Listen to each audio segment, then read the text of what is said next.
En este video encontrarás las soluciones de la guía 1.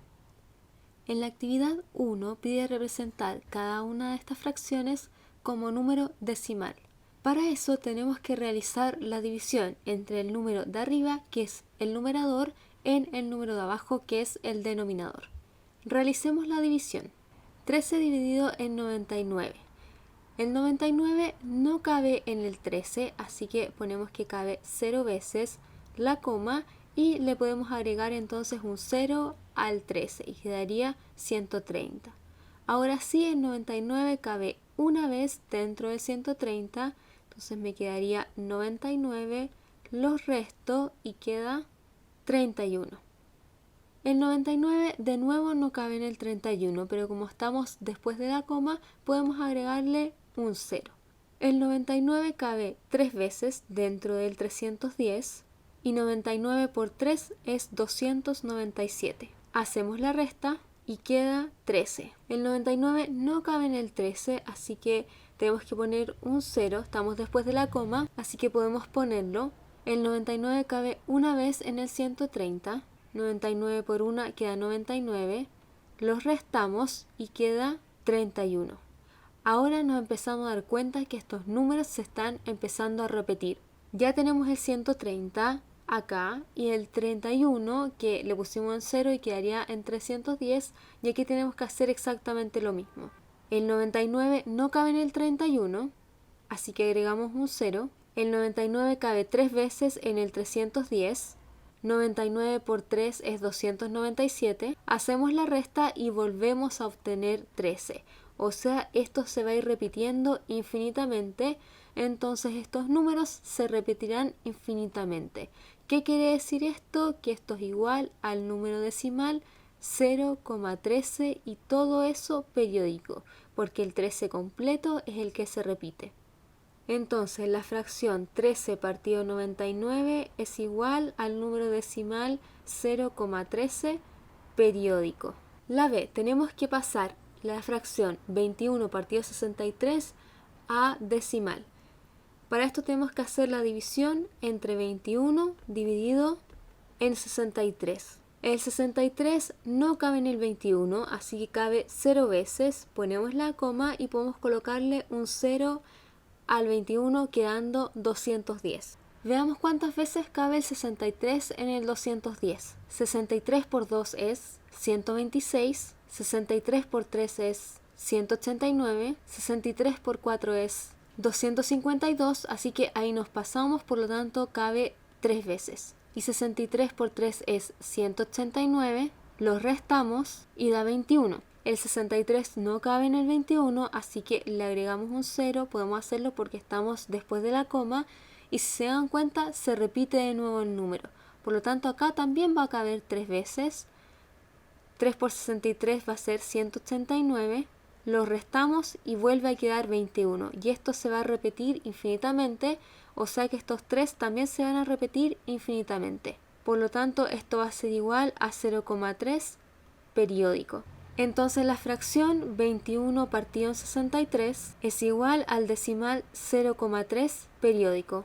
La C, para pasar la fracción 6 quintos a decimal, tenemos que hacer la división de 6 dividido en 5.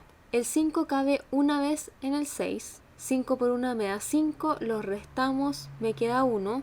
El 5 no cabe en el 1, así que ponemos una coma y un 0 acá. Y el 5 cabe 2 veces en el 10. 5 por 2 es 10, restamos y queda 0. La fracción 6 partido por 5 es igual al decimal 1,2. Para pasar la fracción 45 partido 2 a decimal tenemos que realizar la división de 45 dividido en 2. Primero tomamos el 4 y el 2 cabe 2 veces en el 4. 2 por 2 me da 4, realizamos la resta y da 0. Bajamos el 5.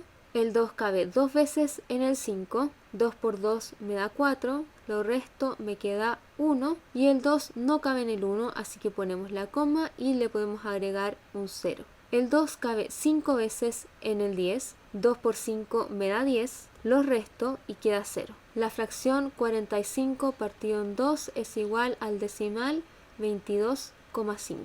Actividad 2. Tenemos que representar cada número decimal como una fracción irreductible, o sea, hay que simplificarla lo más posible.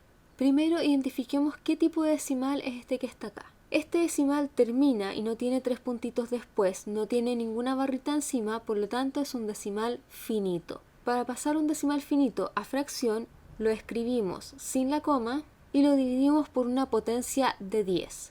Que tenga tantos ceros como decimales tiene el número. En este caso tiene solamente un decimal, así que ponemos solamente un 0. Esta sería la fracción. Ahora tenemos que convertirla a una fracción irreductible, por lo tanto tenemos que simplificarla lo más que podamos. Para poder simplificarla tenemos que dividir por el mismo número arriba y abajo. En este caso, ambos números son divisibles por 5, así que vamos a dividir arriba y abajo por 5. 65 dividido en 5 da 13 y 10 dividido en 5 da 2. No puedo seguir simplificando el 13 y el 2 por el mismo número, así que esta sería la fracción irreductible. B. Veamos qué tipo de decimal es este número. Tenemos un 8,333, pero aquí no hay puntos suspensivos ni tampoco hay una barrita que indique que es periódico, por lo tanto este decimal es finito. Igual que en el anterior, escribimos el número sin la coma, quedando 8333, y lo dividimos por una potencia de 10 con tantos ceros como decimales tenga. Acá tenemos 1, 2, 3 decimales, por lo tanto va a quedar con 3 ceros. En este caso no podemos simplificar estos números por el mismo valor, por lo tanto esta fracción ya es irreductible. C. Veamos qué tipo de decimal es este número. Tiene una barrita encima, así que entra al tiro en la categoría de decimales infinitos. Como no tiene todo su parte decimal periódico, estamos frente a un número semiperiódico. Para transformar un número semiperiódico a fracción, primero escribimos el número sin la coma y sin la barrita del periodo. Luego le restamos todos los números que no estén bajo la barrita, que en este caso serían el 3 y el 2. Por lo tanto le restamos 32. Y eso lo dividimos primero por tantos 9 como números decimales periódicos tenga.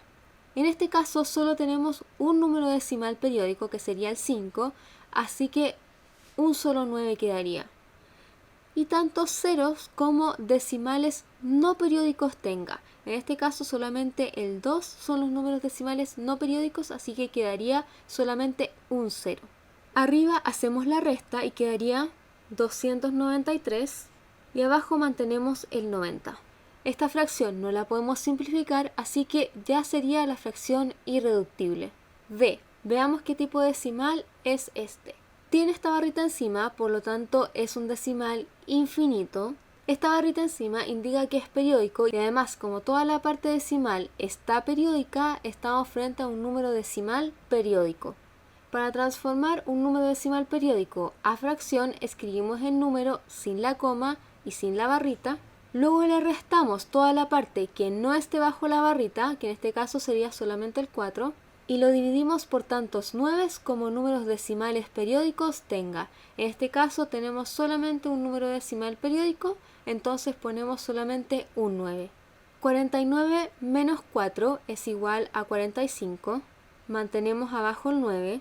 Y en este caso sí podemos simplificar dividiendo arriba y abajo por 9. 45 dividido en 9 da 5 y 9 dividido en 9 da 1. 5 dividido en 1 es lo mismo que 5, así que esta fracción sería lo mismo que el número entero 5. Llegamos entonces que este número decimal es igual a 5. Dentro de los números reales tenemos estas propiedades de acá. En este ejercicio tenemos que explicarlas mediante un ejemplo cada una. Comencemos con la clausura.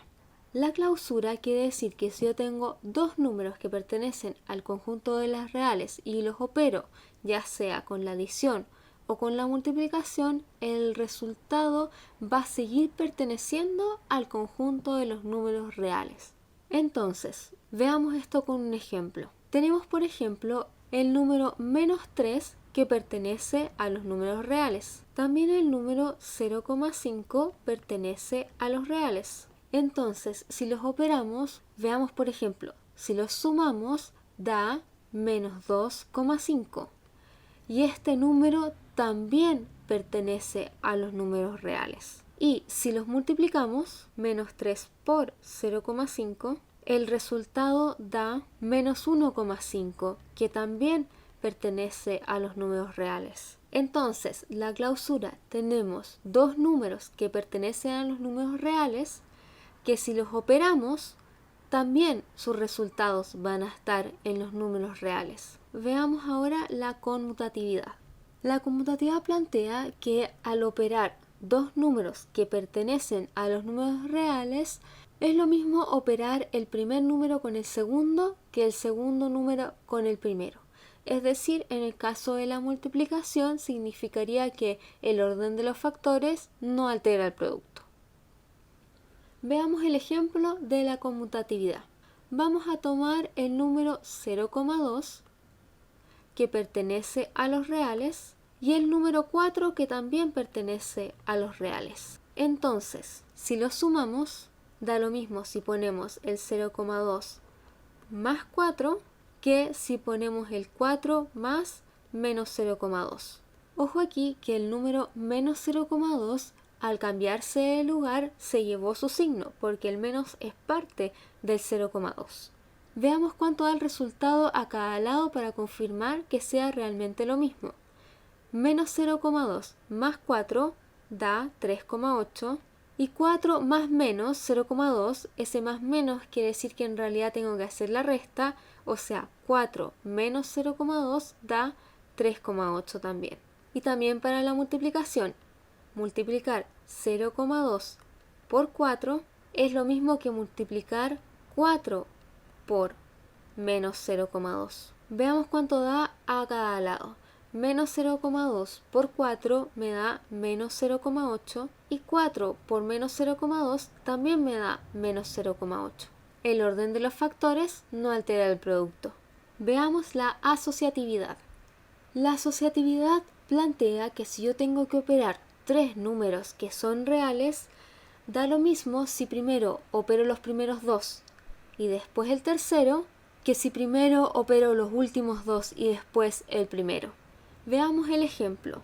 Tomemos tres números que pertenezcan a los números reales. Tenemos el menos 6, podemos también tomar una fracción, el 3 medios, pertenece a los números reales, y tomemos también el 10. Entonces es lo mismo primero operar el menos 6 con el 3 medios y después sumarle el 10, que si primero operamos la fracción con el 10 y luego el menos 6. Estos paréntesis son los que nos indican quién tenemos que operar primero y quién después. Hagamos las operaciones para ver si esto es verdad. Primero hacemos lo del paréntesis, menos 6 más 3 medios.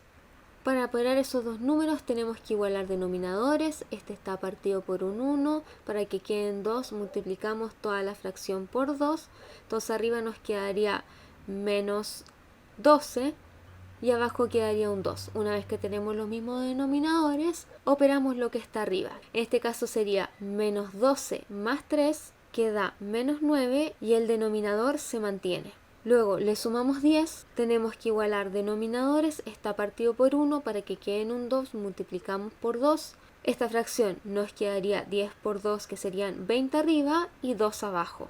Una vez que tenemos los mismos denominadores, operamos lo de arriba, que en este caso sería menos 9 más 20 y eso da 11 dividido y mantenemos el denominador que es 2. A este lado entonces nos dio 11 partido por 2. Veamos si primero operamos el 3 medios con el 10. Tenemos que igualar denominadores, este está partido por 1 para que quede por 2, lo multiplicamos por 2, eso quedaría entonces la fracción 20 partido por 2. Una vez que tenemos el mismo denominador, sumamos los numeradores, 3 más 20 da 23 y mantenemos el denominador. Y luego lo operamos con el menos 6. Tenemos que igualar denominadores, este está partido por 1 para que quede partido por 2, tenemos que multiplicar todo por 2. Entonces arriba quedaría menos 12 partido por 2 y una vez que tenemos igualados los denominadores, operamos los numeradores, que quedaría en este caso menos 12 más 23, 11 y mantenemos el denominador. Llegamos a que eran lo mismo, así que es verdad. Veamos con la multiplicación. Si multiplicamos primero el menos 6 con el 3 medios y luego eso lo multiplicamos por 10, va a ser lo mismo que primero multiplicar el 3 medios por 10 y después multiplicar eso por menos 6. Corroboremos esto. Menos 6 por 3, multiplicamos fracciones, está partido por 1, quedaría menos 6 por 3, o sea, menos 18 partido por 2. Y podemos hacer la división de menos 18 dividido en 2, que da menos 9. Y eso lo multiplicamos por 10 y quedaría menos 90. Veamos el otro lado. Si primero multiplicamos 3 medios por 10, multipliquemos las fracciones, este está partido por 1, multiplicamos los numeradores, que sería 3 por 10, 30, y abajo multiplicamos 2 por 1, que quedaría 2. O sea, queda la fracción 30 partido por 2. Hacemos la división, 30 dividido en 2 y da 15. Luego eso lo multiplicamos por menos 6 y da menos 90. Así que dan lo mismo, estos son iguales. La asociatividad entonces nos dice que si tengo tres números operados, da lo mismo si agrupo los dos primeros o que si agrupo los dos últimos. Veamos la distributividad. La distributividad dice que si yo tengo tres números que pertenecen a los números reales, es lo mismo la multiplicación de la suma que la suma de la multiplicación. Veamos el ejemplo. Tomemos tres números que pertenezcan a los números reales. Por ejemplo, el 2, el 0,2 y el 6. Entonces, si multiplicamos la suma de dos de ellos, es igual a la suma de las multiplicaciones cada una por separado. ¿Por qué se llama distributividad? Porque este número se distribuye a cada uno de ellos. Veamos cuánto da esto. Primero realizamos el paréntesis y sumamos 0,2 más 6 y da 6,2 y eso lo multiplicamos por 2 quedando 12,4. Aquí realizamos las multiplicaciones primero. 2 por 0,2 me da 0,4, 2 por 6 me da 12 y luego los sumamos. 12 más 0,4 da 12,4. Son iguales, así que sí, estas dos cosas son iguales. Veamos el elemento neutro que tiene uno separado para la adición y otro para la multiplicación. Partamos por el de la adición. El elemento neutro para la adición plantea que existe un elemento neutro perteneciente a los reales, tal que si yo tomo otro número perteneciente a los reales y lo opero con el elemento neutro, en este caso lo sumo con el elemento neutro, da el número. Veamos un ejemplo. Para la adición el elemento neutro es el 0. Entonces, existe el elemento 0 que pertenece a los números reales, tal que si tomamos un número perteneciente a los reales y a ese número le sumamos el neutro, va a ser igual al número. Y esto es cierto porque 7 más 0 me da 7. Veamos ahora el elemento neutro para la multiplicación. El elemento neutro para la multiplicación plantea que existe un elemento neutro perteneciente a los reales, tal que si yo tomo otro número perteneciente a los reales y lo opero, que en este caso sería lo multiplico con este elemento neutro, va a dar el número que tenía. Veamos un ejemplo. El elemento neutro en este caso de la multiplicación es el 1, que pertenece a los números reales, tal que si yo tomo otro número como el menos 10 partido por 3 que pertenece a los números reales y ese número, el menos 10 partido por 3, lo multiplico por 1, da como resultado menos 10 partido por 3, o sea, el mismo número que tenía con anterioridad. Ahora sigamos con el opuesto aditivo. El opuesto aditivo plantea que para cualquier número que pertenezca a los números reales, existe otro número que también pertenece a los números reales, tal que al operarlos, o sea en este caso al sumarlos, me da el elemento neutro, que en el caso de la suma sería que dé 0. Veamos un ejemplo. Tomemos un número que pertenezca a los números reales, entonces existe otro número tal que al sumarlos, sumar el 3 con este número que ya vamos a ver cuál es, me tiene que dar 0. Tenemos que pensar que dentro de la suma nosotros podemos restar porque tenemos números negativos y recordar que si yo al 3 le resto 3 me queda 0. Por lo tanto, el número que sería el opuesto es menos 3. Y por último veamos el inverso multiplicativo. El inverso multiplicativo plantea que si yo tengo cualquier número que pertenezca a los números reales, entonces existe otro número que pertenece a los números reales, tal que si yo lo opero con el número que tenía, o sea en este caso lo multiplico, me da el elemento neutro para la multiplicación que es 1. Escojamos un número cualquiera perteneciente a los números reales, entonces va a existir otro número perteneciente a los números reales, tal que si el número que yo tenía, que es el 5, lo multiplico con este número, que ya vamos a ver cuál es, entonces como resultado me da 1. Si aquí pudiéramos ocupar la división, 5 dividido en 5 me da 1. Entonces eso es lo que tenemos que tomar en cuenta. Cómo transformar una división en una multiplicación. Pero recordemos que una fracción es una multiplicación. Entonces si quiero dividir en 5, tengo que multiplicar por 1 partido por 5. Si lo multiplicáramos como hacemos con las fracciones, arriba me quedaría 5 por 1, o sea 5, y abajo acá hay un 1, así que quedaría 1 por 5, queda 5, o sea daría la fracción 5 partido por 5, que eso es igual a 1. Entonces el inverso multiplicativo de 5 sería 1/5. Y aquí estarían entonces todas las propiedades explicadas con un ejemplo. Para el siguiente ejercicio vamos a ocupar la ayuda de este diagrama de los conjuntos y así con unos ejemplos podemos recordar cuáles son los conjuntos numéricos que aparecen acá. Recordemos que los números naturales son desde el 1, el 2, el 3, el 4, el 5 y así sucesivamente hasta el infinito. Luego están los números enteros que también considera dentro de ellos los números naturales. O sea, por ejemplo, el número 2 es un número natural y también es un número entero y eso pasa con todos los números naturales. Otros números enteros que no son naturales son el 0, el -1, el -2, el -3, el -4 y así sucesivamente hasta el infinito de los negativos. El siguiente conjunto es el conjunto de los racionales, que si nos fijamos, los enteros y los naturales también están dentro de los números racionales. Así que, por ejemplo, el -2 también es un número racional, el 4 también es un número racional, y así con todos los números naturales y enteros.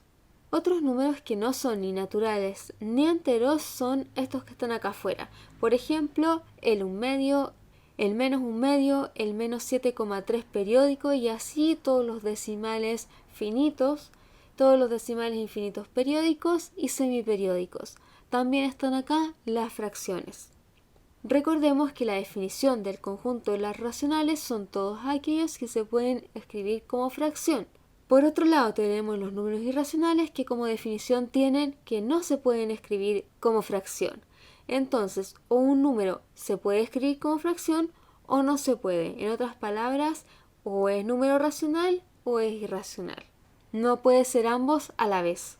Dentro de los números irracionales nos encontramos con las raíces no exactas, por ejemplo, en la raíz de 2, la raíz de 3 y así sus negativos también, menos raíz de 3 y también tenemos otros números irracionales como pi. Completemos entonces cada uno de estos cuadritos con una E si pertenece este número a este conjunto y rellenamos con una E tachada si es que este número no pertenece a estos conjuntos. Partamos con el 21, que es un número entero y positivo, por lo tanto sí pertenece a los números naturales. Como dije anteriormente, si es número natural, entonces también es un número entero. Por lo tanto, el 21 también pertenece a los enteros. Y lo mismo con los racionales, si tenemos un número que es natural o que es entero, entonces también pertenece a los números racionales. Y si este número pertenece a los números racionales, entonces no puede pertenecer a los números irracionales, porque sí lo puedo escribir como fracción. Sigamos con el 3,14. Este número tiene decimales, por lo tanto no es un número natural. Por lo mismo, tampoco es un número entero, pero el 3,14 es un decimal finito, por lo tanto está dentro de los números racionales. Y si pertenece a los números racionales, no puede pertenecer a los irracionales, ya que sí lo puedo escribir como fracción. Veamos el menos 256,899.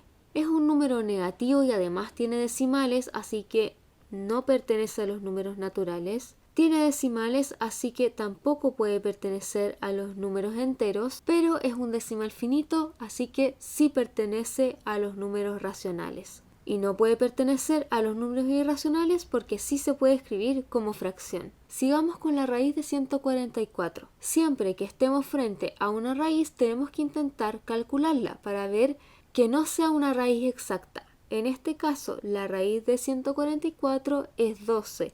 Porque 12 por 12 me da 144. Por tanto, el número que realmente tenemos que evaluar sería el número 12. El 12 es un número entero positivo, así que sí pertenece a los números naturales. Si pertenece a los naturales, entonces también pertenece a los enteros, y si pertenece a los enteros, también pertenece a los racionales. Y si pertenece a los racionales, no puede pertenecer a los irracionales porque sí lo puedo escribir como fracción.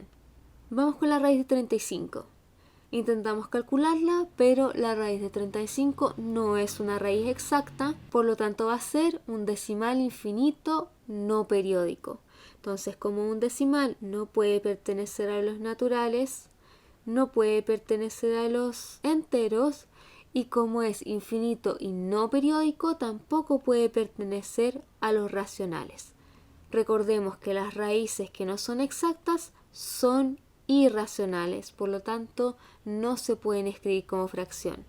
Veamos el número menos raíz de 49. Intentamos calcularla y sí, la raíz de 49 es 7, por lo tanto quedaría esto igual a menos 7, porque 7 por 7 me da 49. Y además tenemos este signo negativo al frente. Como es negativo, ya al tiro no pertenece a los números naturales, pero sí a los números enteros. Y como pertenece a los números enteros, entonces tiene que pertenecer a los racionales.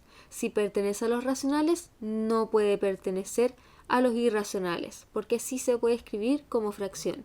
El número menos 29,1 tiene un decimal y es negativo, así que no puede pertenecer a los naturales. Tiene el decimal, así que tampoco puede pertenecer a los enteros, pero es un decimal finito, por lo tanto sí pertenece a los números racionales. Pertenece a los números racionales, así que no puede pertenecer a los números irracionales. Este sí se puede escribir como fracción. El número 12,7639876 tiene decimales, así que no puede pertenecer a los números naturales. Por la misma razón, tampoco pertenece a los enteros, pero si se dan cuenta, este decimal es finito. No tiene los 3 puntitos, así que termina. Por lo tanto, sí es un número racional. Y si es un número racional, no es un irracional porque sí lo puedo escribir como fracción. La raíz de 3 la intentamos calcular, pero no es una raíz exacta. Así que como no es una raíz exacta, al tiro yo sé que va a ser un irracional. Y si es un irracional, ya no puede ser ni racional, ni entero, ni natural. Intentamos calcular la raíz de 10, pero no es una raíz exacta, así que pasa lo mismo. Es un número irracional, ya no puede ser ni racional, ni entero, ni natural. Recordar entonces que para rellenar esta tabla tenemos que rellenar cada una de las casillas, porque hay números que pertenecen a más de un conjunto. Por ejemplo, el 21 pertenece a estos 3 conjuntos y a este no. Entonces siempre hay que marcar todos a los que pertenezca y todos a los que no pertenezca. La actividad 2 nos pide calcular la raíz con la calculadora y después aproximar a la centésima. Recordar que aproximar a la centésima quiere decir que el resultado tiene que dar con solo 2 decimales. A este lado iré poniendo el resultado que da en la calculadora y acá la aproximación. La raíz de 1 en la calculadora da 1 y no hay nada que aproximar, así que su valor es 1. La raíz de 2 en la calculadora da 1,41,42 y recordemos que ponemos esos 3 puntitos porque este número sigue infinitamente y ahora lo vamos a aproximar. Recordemos que queremos que quede con solamente 2 decimales. Para eso nos tenemos que fijar en el siguiente. Como el siguiente número es menor que 5, el último número, que es el 1, se mantiene. Entonces, la raíz de 2 aproximada quedaría como 1,41. La raíz de 3 en la calculadora da 1,7320. Queremos aproximar a la centésima, así que miramos el decimal siguiente. Es un 2, o sea, menor que 5, por lo tanto el último dígito se mantiene, quedando la aproximación entonces en 1,73. La raíz de 4 en la calculadora da 2. Ahí no hay nada que aproximar, así que el valor de raíz de 4 es 2. La raíz de 5 en la calculadora da 2,2360. Queremos aproximar a la centésima, miramos el decimal siguiente, que en este caso es un 6, por lo tanto, como es 5 o mayor que 5, tenemos que aumentarle 1 al 3. Entonces la raíz de 5 aproximada quedaría como 2,24. La raíz de 6 en la calculadora da 2,4494. Queremos aproximar a la centésima, así que miramos el número siguiente, que en este caso es un 9, por lo tanto sí tenemos que aumentarle 1 al 4. La aproximación de raíz de 6 sería 2,45.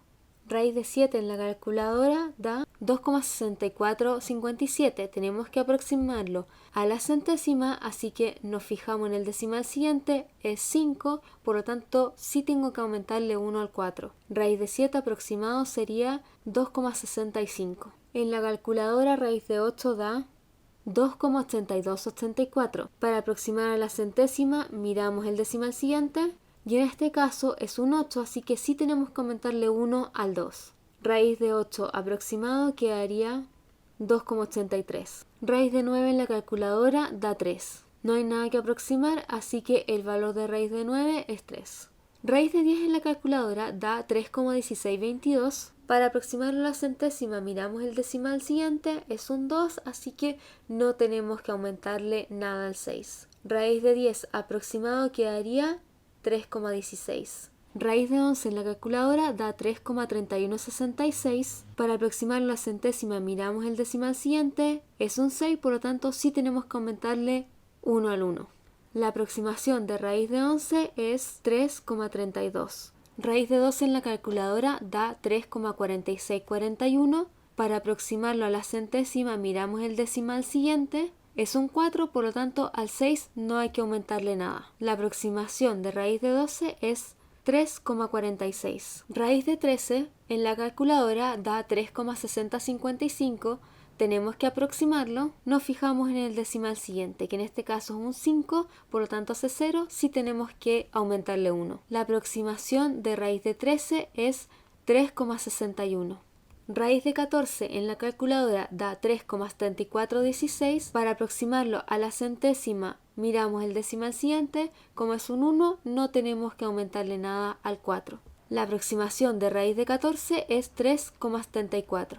Raíz de 15 en la calculadora da 3,3693. Para aproximarlo a la centésima tenemos que mirar el decimal siguiente, en este caso es un 9, así que al 6 sí tenemos que aumentarle 1. Raíz de 15 aproximado da 3,37. Aquí voy a colocar los resultados en la calculadora de estas raíces y a este lado de acá las aproximaciones o valor. Raíz de 16 en la calculadora da 4. No hay nada que aproximar, así que el valor de raíz de 16 es 4. El valor de raíz de 17 en la calculadora es 4,1231. Al aproximarlo a la centésima miramos el decimal siguiente y como es un 3 no tenemos que aumentarle nada al 2. Raíz de 17 aproximado da 4,12. Raíz de 18 en la calculadora da 4,2426. Para aproximarlo a la centésima miramos el decimal siguiente, que es un 2, así que no hay nada que aumentarle al 4. Raíz de 18 aproximado a la centésima daría 4,24. El valor de la raíz de 19 en la calculadora da 4,3588. Para aproximarlo a la centésima miramos el valor siguiente, que es un 8, por lo tanto sí tenemos que aumentarle 1 al 5. La raíz de 19 aproximada a la centésima da 4,36. La raíz de 20 en la calculadora da 4,4721. Para aproximar a la centésima miramos el valor siguiente, como es un 2, al 7 no hay que aumentarle nada. La aproximación de raíz de 20 a la centésima es 4,47. La raíz de 21 en la calculadora da 4,5825. Para aproximarlo a la centésima miramos el valor siguiente, que es un 2, así que no hay que sumarle nada al 8. Raíz de 21 aproximado a la centésima da 4,58. Raíz de 22 en la calculadora da 4,6904. Al aproximarlo a la centésima, miramos el decimal siguiente y como es un 0 no le aumentamos nada al 9. Raíz de 22 aproximado a la centésima daría 4,69. La raíz de 23 en la calculadora da 4,7958. Para aproximarlo a la centésima, miramos el valor siguiente y sí tenemos que aumentarle 1 al 9. Cuando aumentemos 1 al 9, lo que va a pasar es que se convierte en un 10, por lo tanto va a pasar una décima acá al 7. O sea, otra forma de mirarlo es que al 79 completo le sumamos 1 y me quedaría 80. O sea, la raíz de 23 aproximada a la centésima da 4,80. Y aquí sería lo mismo poner 4,8. La raíz de 24 en la calculadora da 4,8989. Al aproximarla a la centésima, miramos el decimal siguiente, es un 8, así que sí hay que aumentarle 1 al 9. Igual que en antes, consideramos el número completo, o sea, el 89, le sumamos 1 y quedaría 90. Raíz de 24 aproximado a la centésima quedaría 4,90 o 4,9, que es lo mismo. Raíz de 25 en la calculadora da 5, no hay nada que calcular, entonces el valor de raíz de 25 es 5. Raíz de 26 en la calculadora da 5,0990. Para aproximarlo a la centésima, miramos el decimal siguiente, que en este caso es un 9, así que tenemos que aumentarle 1 a este 9 de acá. Raíz de 26 aproximado a la centésima daría 5,10, que sería lo mismo que 5,1. Raíz de 27 en la calculadora da 5,1961. Al aproximarlo a la centésima, nos fijamos en el decimal siguiente y vamos a tener que aumentarle 1 a este 19. Raíz de 27 aproximado a la centésima quedaría 5,20, que es lo mismo que 5,2. Raíz de 28 en la calculadora da 5,2915. Para aproximarlo a la centésima miramos el decimal siguiente y es un 1, así que no tenemos nada que aumentarle acá. Raíz de 28 aproximado a la centésima da 5,29. Raíz de 29 en la calculadora da 5,3851. Para aproximarlo a la centésima miramos el siguiente decimal, que es un 5 en este caso, así que sí tenemos que aumentarle 1 al 8. La raíz de 29 da 5,39. Raíz de 30 en la calculadora da 5,4772. Al aproximarlo a la centésima miramos el siguiente decimal, que es un 7, así que sí tenemos que aumentarle 1 al 7. Raíz de 30 aproximado a la centésima quedaría 5,48.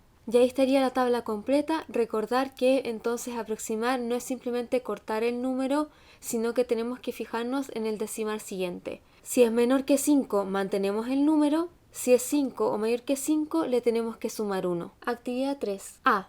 ¿Qué caracteriza a los números irracionales?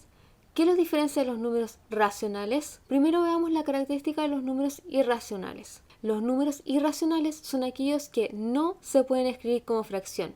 Y es justamente esto lo que los diferencia de los números racionales, porque los números racionales sí se pueden escribir como fracción. Esta sería una de las respuestas correctas. Otra respuesta podría ser que los números irracionales son números decimales infinitos no periódicos. En cambio, los números racionales son números decimales infinitos periódicos, semiperiódicos o finitos. B. ¿Habrá números irracionales que no sean provenientes de raíces cuadradas? ¿Conoces uno? Escríbelo. Recordemos que los números irracionales, como dije antes, son decimales infinitos no periódicos. Aparte de las raíces, otros decimales infinitos no periódicos que conocemos es pi, que aproximadamente es 3,14, pero sabemos que después tiene infinitos decimales no periódicos. También podrían haber utilizado el número e, que aproximadamente es 2,7, pero también tiene infinitos decimales.